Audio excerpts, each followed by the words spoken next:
It's kind of like from now. I mean, I've been seeing people wearing them from last week, all the way up until Armistice Day. There are other charities and... Sorry, Colleen. Sorry. I think... I know what you're saying. I think the poppy is a particularly really important one, because I think, for me, it's not really...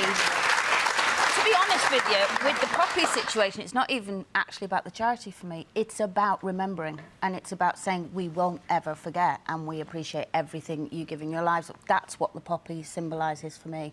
And I think that's good that children are taught to wear poppies. You know, they do sell them in schools, actually. It's the only kind of charity thing they do sell in school. As for the other things... You know, Janet's saying, you know, it should be something you do in private, and I think we all do that in private. Yeah. But, you know, I've spoken to a lot of charity people, and their main thing is to get awareness. And if that means sending out a little rubber band for someone to wear or a little emblem, and that brings them comfort, and they feel it's raising masses of awareness, which the Ice Bucket Challenge did, by the way, then, you know, what's the harm in it? I suppose Janet's point, if there are too many of them, does that somehow diminish the impact? Because you can't distinguish. This is my thing. I feel that if you, occasionally, if you don't... I remember, I mean, I was nominated to do the Ice Bucket Challenge. I didn't. I donated to the charity, but I didn't do it because I felt I don't need to do that. If I want to support this charity, then I will do that. And I think that was fun.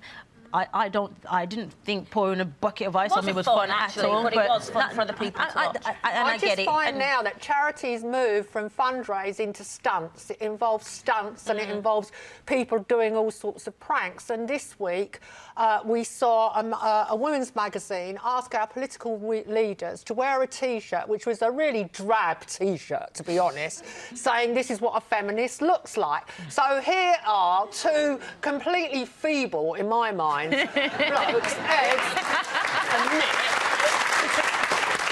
I thought that was Ant and Dec. You thought it was Ant and Dec? Well, there they are.